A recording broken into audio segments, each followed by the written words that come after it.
I'm sorry రా తరుణ్, నీ కోరిక మన్నించలేకపోతున్నాను.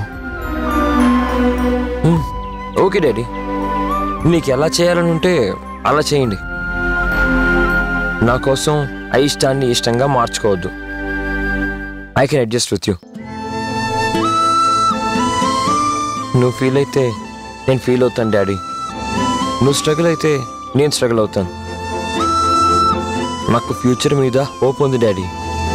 నీ మీద గొప్ప నమ్మకం ఉంది. థ్యాంక్స్ రా తరుణ్.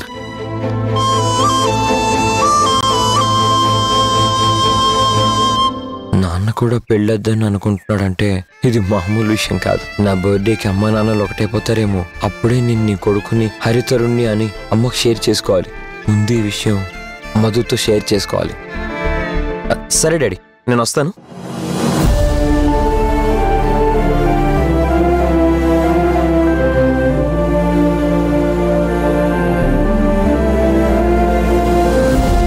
తన ఆశ నెరవేరదని తెలిసి సౌమ్య ఏమన్నా ఫీల్ అవుతుందా? మెంటల్గా డిస్టర్బ్ అయిందా? సౌమ్య నన్ను తన వైపు తిప్పుకోవాలని చూస్తుంది. కానీ ఆ అవకాశం లేదని తనకే క్లియర్గా చెప్పేయాలి. తన టెన్షన్ క్లియర్ చేస్తే తన లైఫ్ తను చూసుకుంటుంది.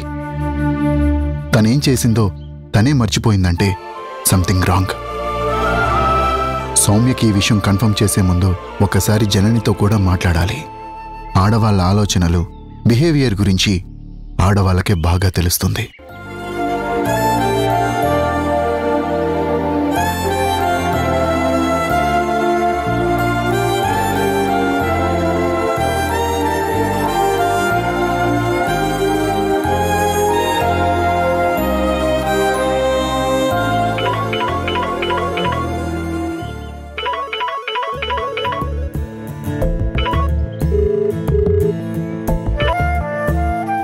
హలో,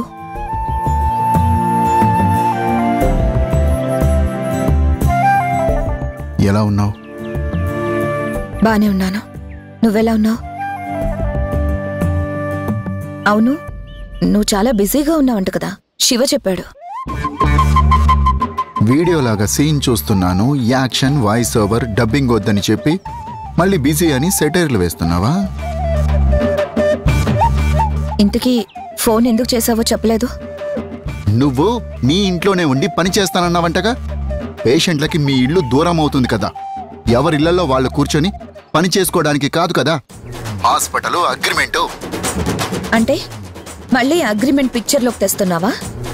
నా కన్వీనియన్స్ కి కోఆపరేట్ చేస్తానని ఎమ్మెల్యే గారు ముందు చెప్పావు కదా. పేషెంట్స్ ని ఇంటికి పంపించడం కుదరదు. నాకు హాస్పిటల్కి రావడం కుదరదు. కుదరదంటే కుదరదు. నువ్వు హాస్పిటల్కి వచ్చి పని చేయాల్సిందే. నేను రాలేనని చెప్తున్నాను కదా. నా వల్ల పేషెంట్స్కి ఇబ్బంది రాకుండా చూసుకునే బాధ్యత నాది. ఆ విషయంలో నేను నీకు గ్యారంటీ ఇస్తున్నాను. వాళ్ళ యోగక్షేమాలు చూసుకుంటానని నీకు చెప్పాక కూడా నీకేంటి బాధ? నేనెక్కడి నుంచి పనిచేస్తే నీకేంటి? అవును, నాకేంటి? అసలు ముందు నువ్వు నాకెందుకు కాల్ చేసావో ఆ విషయం చెప్పు. ఎందుకంటే హాస్పిటల్కి ఎందుకు రావని అడుగుదామని. శివ నువ్వు చెప్పిందంతా చెప్పాడు. నువ్వు అబద్ధం ఆడుతున్నావు. నువ్వు నాకు ఫోన్ చేసింది అందుకు కాదు, ఏదో అడగాలని కాల్ చేశావు. నువ్వు బిజీ అంట కదా అని అడిగేసరికి నీ ఈగో హర్ట్ అయింది. నా ఈగో గురించి నీకు తెలుసు కదా. దానినెందుకు పదే పదే రెచ్చగొట్టడం? పొగరు కాకపోతే. ఓకే, నాకు పొగరుందని నీకు తెలుసు కదా, నువ్వెందుకు దాన్ని కవ్వించడం? నా డెసిషన్ నేను చెప్పాను, నీ డెసిషన్ నువ్వు తీసుకో. ఏయ్,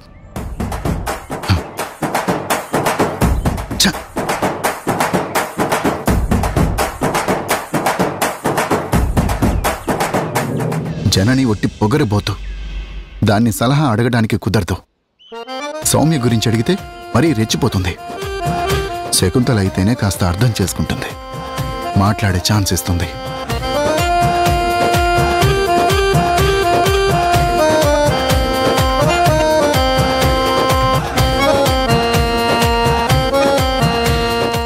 నేను శకుంతలతో మాట్లాడొచ్చా?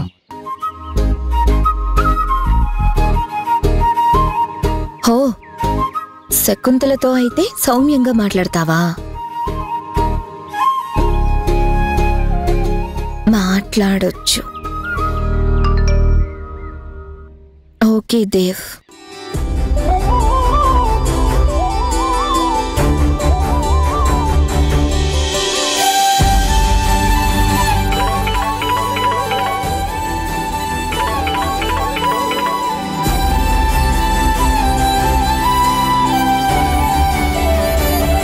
శకుంతల, చెప్పు దేవ్. నేను చిన్న కన్ఫ్యూజన్లో పడి కొట్టుకుంటున్నాను. నా కొడుకు తనకు అమ్మ కావాలని నన్ను మళ్ళీ పెళ్లి చేసుకోమనే ప్రపోజల్ నా ముందుకు తెచ్చాడు. ముందు సరే అని తలూపాను, కానీ నాకు వాస్తవంగా ఇంట్రెస్ట్ లేదు. మరో పెళ్లి మీద ఆలోచన లేదు. వాడి తృప్తి కోసం పెళ్లి చేసుకుని ఆవిడ లైఫ్ ఎందుకు స్పాయిల్ చేయాలని పెళ్లి అనే ప్రస్తావన నా జీవితంలో మళ్ళీ రాకూడదని నేను అనుకుంటున్నాను. ఎందుకని? పెళ్లి అనేది జీవితంలో ఒకేసారి శకుంతల. అది కూడా అప్పుడు మా నాన్న మాట కాదనలేక చేసుకున్నా. ఓ, ఆ పెళ్లి మీ నాన్న కోసం చేసుకున్నావా? ఇప్పుడు ఈ పెళ్లి కొడుకు కోసం చేసుకోవాలనుకున్నావా? ఎస్, అప్పుడు నాన్న కోసం, ఇప్పుడు కొడుకు కోసం మళ్ళీ పెళ్లి చేసుకొని నాకు నేను అన్యాయం చేసుకోదలుచుకోలేదు. అందుకే తను పెళ్లి కోసం ఆరాటపడ్డా నేను ముందుకు కదలట్లేదు. వాయిదాలు వేస్తూ ఆపుతూ వచ్చాను. తనతో పెళ్లి కుదరదు అనుకున్నప్పటి నుంచి చాలా దూరంగా ఉంటున్నాను. దగ్గరయ్యే అవకాశం కూడా ఇవ్వట్లేదు. తను బాగా హర్ట్ అయినట్టుంది. తన ఆశ నెరవేరదనుకుంటుందేమో. నేనింకా తనకి దగ్గర కానని ఆలోచన వచ్చిందేమో. తన బిహేవియర్లో చాలా చేంజ్ వచ్చింది. ఏమైంది? తను నిజంగా జబ్బుతో బాధపడుతుందని నాకు అనిపించడం లేదు. జస్ట్ నా అటెన్షన్ డైవర్ట్ చేయడం కోసం డ్రామా ఆడుతుందని నాకు అనిపిస్తుంది. నా దగ్గర నాటకాలు సాగవని తను రియలైజ్ అయ్యేటట్టు చెయ్యాలి. ఎలా డీల్ చేస్తే బెటరో ఒక ఫ్రెండ్గా నాకొక అడ్వైజ్ ఇవ్వవా? హెల్త్ ప్రాబ్లమ్స్ని మనకి మనంగా ఎస్టిమేట్ చేయడం కుదరదు. మనం తప్పైతే వాళ్ళ జీవితం నాశనం అవుతుంది కదా. ఎందుకైనా మంచిది ఒక ఎక్స్పర్ట్తో కౌన్సిలింగ్ ఇప్పిస్తే మంచిది. మన అంచనాల్ని తెలివితేటల్ని కొంతవరకు నమ్మొచ్చు, కానీ ఆరోగ్య విషయంలో జబ్బుకి తగ్గ డాక్టర్ని నమ్మితేనే బెటర్. నువ్వన్నట్టు డ్రామా అయితే ఓకే, కానీ మెంటల్ టెన్షన్ అయితే ఆవిడ పరిస్థితి ఏంటి? సరే, నీ సలహా ప్రకారమే నడుస్తాను. Thank you.